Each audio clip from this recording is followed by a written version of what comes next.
نباتات او فوټوسنتسز.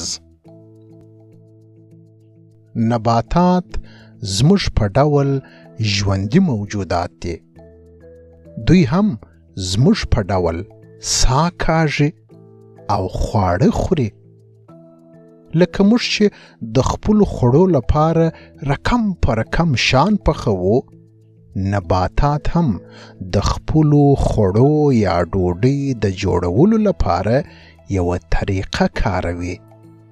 دې طریقې ته فوټوسنتسس وایي.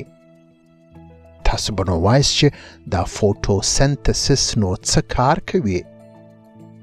دا ډېره دلچسپه پروسه ده. نباتات له مځکې څخه اوبه، له هوا څخه کاربن ډای اکساید او له لمر څخه رڼا واخلي او له دغو درو شیانو څخه ګلوکوز جوړ کړي.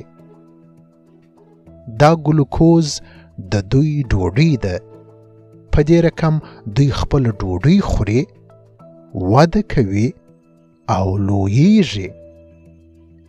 انسانان چې ډوډۍ وخوري نو څه وخت وروسته تشناب ته ضرورت لري چې نس بیرته خالي کړي. نباتات هم تر فوټوسنتسس وروسته یا تر خپلې ډوډۍ وروسته فاضله مواد هوا ته ایله کوي.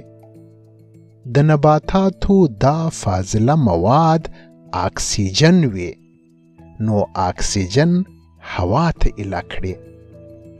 اکسیجن د انسانانو او نور ټولو ژوندي موجوداتو لپاره ډیر مهم دی.